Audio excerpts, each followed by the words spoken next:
for Cervera Real Estate, Alicia Cervera Lamadrid. First, congratulations for getting dressed, pressed, looking gorgeous, handsome, beautiful, and being here on what is this bright, sunny Miami summer day. And as I was getting up this morning and thinking about Rock the Market and what I was going to say today, I got greeted with a scathing phone call from, yes, that would be one of my clients. Yes, that one of those people that I have a listing from. And yes, it's 8 a.m. And when they said, is it a good time? And I said, no, they kept on talking, which first takeaway from the day, don't answer the phone if you don't want to talk to anybody. So with that, when I looked out the window and saw the sun shining, I said, that is why we live in Miami. Because as with all cities and all places in the world, and with all businesses, there are good days and there are those days that may not be so grand. At the end of the day, we've had the amazing fortune to live in a city that delivers well many more good days than any other kinds of days. And we live in a city that has given us, in our industry, particular opportunities for tremendous spurts of growth, and then the ability to catch our breath, reevaluate what we've done, strategize on how we're going to keep it going, get a business plan in place, learn some hard lessons, implement those lessons, and move on to bigger and better things. Because our careers in this town should be tracking the town. And as we know, as in any business in any town, in Miami more dramatically than other, it is never straight like this. In our town and in life, we have what I call ups and downs. The important thing is that the ups exceed the downs. So in Miami, for those of us who have been here, we know that it's kind of a upgoing, I'm not going to call it roller coaster because those things eventually leave you at the bottom. This is more like a stairway to heaven. And as with all stairways, you go up, then you have a landing, then you go up, and then you have a landing, and we have done that. We've gone down a flight of stairs or two, but in the end, as for those of you who have grown up in this town know, we have gone from a horizontal town to a very vertical opportunity. And as our skyscrapers keep getting higher and higher, so have our real estate values. And it is incredible to look into the future and see what's yet to come. So when I was asked to come join you today, as some of you may know, I speak on more than one occasion, and oftentimes I think, aren't these guys getting tired of listening to me? So I try to keep it fresh and shake it up, and they said, well, we'd like for you to talk about the neighborhoods. So I said, okay, let me see if this works. There we go. So our neighborhoods, and today I'm going to show you a lot of pretty pictures. And yes, you can download those pretty pictures and hopefully use them and share them and talk about our neighborhoods and our town. And one of the thoughts that I had as I was preparing for this is that it's always a buyer's market and it's always a seller's market. It depends on where you are and what your needs are. So we talk about, oh, it's a buyer's market. Well, yes, but then if it's a buyer's market, there's also sellers, and those sellers need to sell.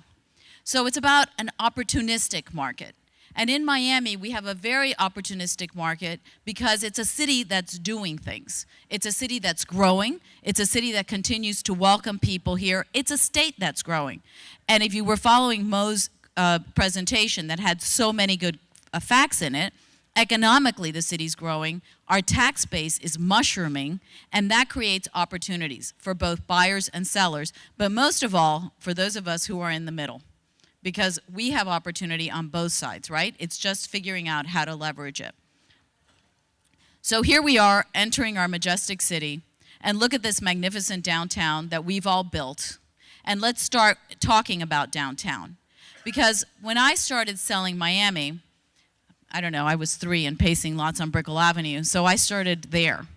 However, it was single-family homes. And really, when you talked about the wealth in Miami, you talked about Miami Beach and the houses in Star Island and in Venetian Island and all of that beautiful part of Miami Beach. And we over in Miami were kind of the stepchild. You know, it was here and people came if they really had no other choice, and okay, maybe. But we're talking about a city where I'm not sure if Dadeland had even been born, let alone grown.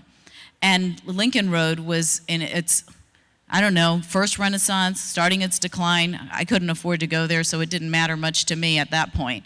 But it was a very, very different city with very different opportunities. So now we look at kind of what Miami really looked like then, right? Bay Point, all these beautiful homes on the water.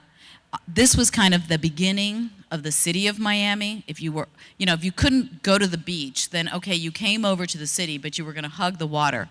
And that hugging the water hasn't changed much. What has changed much are the values as you hug the water, where these houses that we could buy for a song are now trading in the multi-million dollars. Still, though, a very good value when you compare it with Miami Beach, and we'll talk more about that later. Here's a new neighborhood that, how many of you have heard of East Edgewater? Raise your hand. Wait, do it again. I'm taking a count here. 1, 2, 3, no. So I'm going to say maybe half of you have heard of East Edgewater, which is better than none of you. However, all of you should know about this neighborhood. So I'm going to take a minute to define it, and we've kind of are in the habit of defining neighborhoods. So how many of you have heard of South of 5th? Let me see your hands.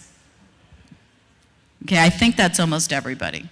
South of 5th is defined as Biscayne Bay, the ocean, the Port of Miami, what is that called when people are coming in? Government Cut. And south of 5th is 5th Street when you cross over. So when we started selling that neighborhood, it was very not so lovingly known as either where all the crack addicts lived, or where the racetrack was, or if you were really an old-timer, it was where the ice factory was. Because in fact, that's exactly what was going on south of 5th. So when we got there, we're going, this just doesn't sound good when I'm trying to sell these super expensive condos that we're trading for, I don't know, $150,000. Yes, that was then. And no, I wasn't 3. It was about 15 years ago. 15, to be exact, 18. So we were selling south of 5th, which many of you know doesn't go for, for $200, you can't even buy an inch. Now it's trading for somewhere around, on the low side, probably $850 a foot. On the high side, I don't know, pick a number. If you're buying the penthouse at Apogee, $3,000 a foot maybe, whatever you want. At that time, we were sitting there saying, what are we going to call this thing? And Len Dugo came up with South of 5th. He would be one of the great marketing guys in our city. So theretofore, the birth of South of 5th. So when we started selling this neighborhood, now known as East Edgewater, I went there and I started looking at it, and I said, boy, this reminds me a lot of South of 5th. Why? Because it had clearly defined boundaries. On the east, we had the beautiful bay, which we all know and love. On the north, we had the Julia Tuttle. On the south, we had the Venetian Causeway, and on the west, we had Biscayne Boulevard. Those clear parameters establish a neighborhood, and when parameters are established and neighborhoods are tight, value isn't created. Because it's not sprawling, it can't keep going for another 50 blocks or another 80 blocks. Theretofore, it becomes a neighborhood and a value is established. And I think that this is important when you look around the city to think about where else is that happening. Another great example is Wynwood. Wynwood, how many people know where Wynwood is? Okay, so Wynwood is where all those magnificent murals are. It's a very tight neighborhood. It's clearly defined. I don't know those boundaries very well, but anybody here who's under 30 probably does. That's where you go every night. And it's wonderful because of its art and its creative infusion, if you will, and the fact that it pushes us to see things in ways that they were not created. So if this was a shoe, it all of a sudden becomes a hat when you're in Wynwood, because they reinvent things and they make them work. Therefore, the value in Wynwood. That's why this is a neighborhood that's also exploding. And if you're following the news, and I'm sure all of you have a couple of business apps that you're getting, whether it's BizNow or it's The Real Deal or it's the news being put out by the Miami Board of Realtors, you're getting news on your phone every day, and they're making it so easy.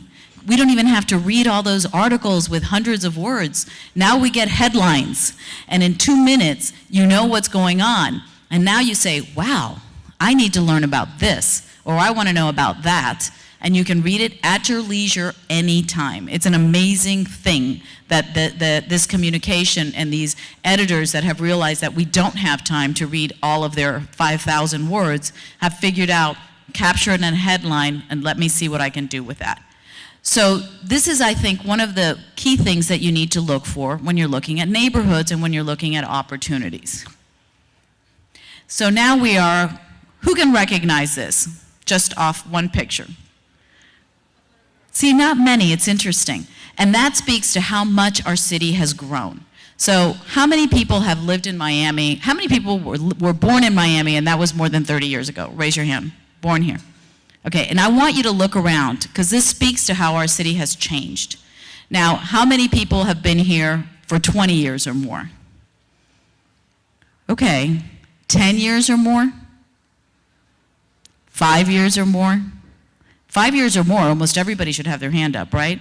Almost everybody's been here for at least, how many people have been here for at least 5 years? Raise your hand.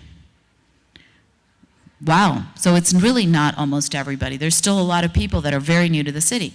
So if you were here for longer, this is Coconut Grove. And Coconut Grove was one of the few neighborhoods that we had in Miami. Because traditionally, Miami was a very small town. And there was no traffic, and it was easy to park. I know you guys aren't believing me, but I promise you, for that first group that had their hands up, you know that. I used to sell that way, saying, Miami's great. You can go from end to end, park anywhere, no problem. Well, we know it's changed a bit. And the reason we still love it is because our neighborhoods have evolved. And as the neighborhoods evolved, developers went to buy land where it was available, where it was beautiful, and where it was inexpensive. And that was not Coconut Grove. Because Coconut Grove was where we already were. So that was the expensive part of the city of Miami, as was the part of Miami Beach around the Fontainebleau. That's where all the buildings were, that's where all the action was. That's not where the cheap, pretty land was available. So in Coconut Grove, this was dormant for a long time. It was expensive, so they went to less expensive areas. As those expensive mushroomed, case in point, Brickell Avenue, case in point, south of 5th, and this cycle emerged, they said, where are we going?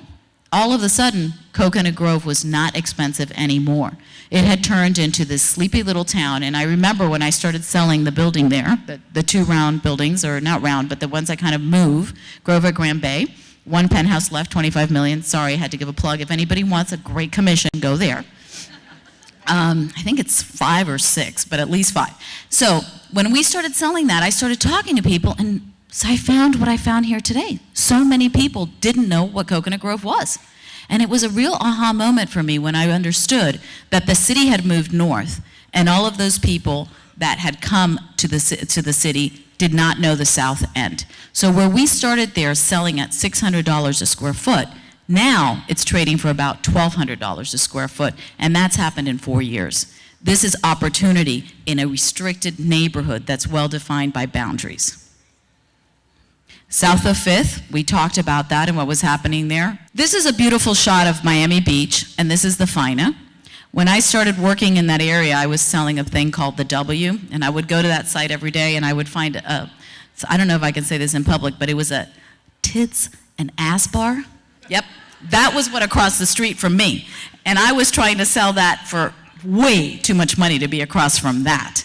So now, when I go to this neighborhood and I see Fina, which was trading for $3,000 a square foot, go figure. No more of that unless you're in their new nightclub, and now it's inside, and it's called a cabaret. So it's okay now. And it's a heck of a show, so you may want to go check it out. And I think a little bit more than what they're charging at the place that used to be there. We have evolved. So here's a shot of our beautiful Surfside, which again was a neighborhood that had been overlooked, but to the north we had Bal Harbor, and to the south we had south of 5th. And for those of us who observe these things, we know that like bookends that come closer together. And if stuff to the north and to the south is more expensive than you are, get ready, because those values are coming towards you. Got 1 minute, I gotta hurry up. And thus, the Surf Club, you guys have heard of that. Oh yes, that's where the Four Seasons is coming, and I think that's about, I don't know, $2,000 a square foot on average. So here's some active listing stuff, and we'll post it, and you can look at those numbers, and they are what they are. But I want to get to one slide, and that's this one.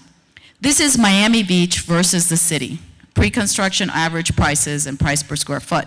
So if you look at that, and you look to the left, you'll see what's going on in Miami Beach. So we have Sunny Isles, Bal Harbor, Surfside, Midge Beach, South Beach. And you can see there that everything is well over 1,000. I'm straining here, someone can see better than I can. But I think it's $1,300 to $1,800 a square foot. And for me, the revelation in the last couple of months has been that Miami, the city, is very undervalued compared to Miami Beach. So keep that in mind when you're looking at people and they're telling you about Miami's getting so expensive. The reality is that Miami's still offering unbelievable value in unbelievable neighborhoods, and while the market has slowed, it by no means has stopped, because we are selling anywhere from 10 units a month on a project, and I remember when the market stopped, and I couldn't even find 10 people, and that included my vendors that were selling me water, let alone 10 buyers. So this market is still active and alive. You have to look for opportunities. So know your data, know your market, and know that when you are with a buyer, they want to buy. So help them get there. It may be a buyer's market, it may be a seller's market, but it's always a realtor's market. So Teresa's given me a question, and I don't know if there's time for more questions, but the question was that she said, look, I think everyone has a concern about foreign buyers and what's happening with the foreign buyers. So the foreign buyers, and I think world economies follow world currencies. And in fact, there's a great app, and I can tell anyone who's interested, that I have on my phone that tracks world currencies. So at least once a week, I'll look at my app and I'll see what's happening with those world currencies, and I was checking it before coming up. And in fact, in the last 3 months, the dollar has gone down. You all probably know that, but I want to know exactly where it's gone down, because that's where I'm going to take a closer look at and see if that's a feeder market for me or not. So the world is still looking at Miami very closely and is still coming to Miami. So when I'm evaluating foreign markets, currencies, which we have zero control over, and direct communication, direct flight, which we, and by we I mean as a city, have a lot of control over. And gratefully, our airport is doing a wonderful job at connecting with the world. So you may have read that the Viceroy Hotel was just sold, and it's now a W, and that was sold to people from Qatar. And oh, no small coincidence that we have direct flights from Qatar. So this connectivity results in great business opportunities. You may have also read that the Japanese just made a huge investment here with what I call our wedding cake building. That's an iconic building here, you know, the one that lights up that looks like a wedding cake, at least to me. And the follow-up to that was this magnificent article about how all of this foreign money was coming to Miami, and it was the tip of the iceberg. Why? Because Miami has become the cheapest world-class city in the world. That's it, when you look at the relative values. So while some of our markets are getting squeezed, and by the way, as if you want a precursor to the dollar, look at the election cycles in those countries. So Argentina had a right-wing president elected. The Argentinian peso is much stronger. Peru just had an election, right-wing president elected. The Peruvian sol, much stronger. And that happens as you look at the different markets. I always say that we benefit either from a very strong economy in South America, and of course when I talk about South America, let's remember they're all different countries, so there's lots of different opportunities. It's not one country, and each country moves very differently, or from a total debacle, case in point Venezuela. Because at the top and at the bottom of those economies, there's flight capital, either for fun, because they're making lots of money and they want to go to Miami and go do what we love to do here, or at the bottom, because they have to protect what they have. Our market has expanded tremendously. Right now, I have a team that's leaving for Turkey tomorrow. Turkey's becoming a huge growing market. Again, direct flights. The Turks started coming here. Someone went to someone and said, hey, probably the owner of the airline said, you know what, I want to fly direct, so get me a direct flight. And I say the owner of the airline, who knows, because that's the level of wealth that's coming here. And we all know that money follows money. So Turkey's a new market. China is a market that we continue to push into. And I don't know about you all, but every time I go to a place, I'm now seeing more and more Chinese there. Are they buying like crazy? No. Is it our major feeder market? No. Is it a growing feeder market? Absolutely. And are we going to see a huge tipping point? Without a doubt. And again, thank you to the board and Teresa and your leadership, because you get to these markets first. You lay down the groundwork for us. And I remember you coming up to me in Argentina and she says, you know, I don't think I need to be here anymore. You guys are just got this handled. I'm off to open a new market. And that's what you do all the time. And it's really very effective. So our foreign markets are here. They're coming in, they're looking, they're positioning themselves, not unlike our local buyers that want to make sure this is the right time. It's our job to explain to them that it is the right time and why it's the right time. One of the things I've noticed that we buy into also is there's a negative article. We freak out about the negative article.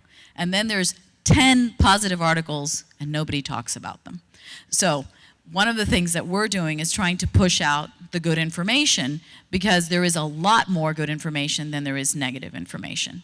So our foreign buyers are coming. They're coming from many more countries and many more continents. We, in fact, are just doing now a contingency. We have a huge outreach in Africa.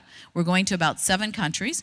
I walk into my sales center yesterday. I see a pile of brochures this deep. I said, what's going on? I thought that trip was already underway. He said, yes, they are, but they've run out of brochures. I said, what? So we had to ship out another 100 brochures for presentations in Africa, and I know that they're really doing it because I get pictures. So there's real bodies sitting there listening to what's happening in Miami. Does that cover it? Okay. Thank you all for your attention. Have a great day.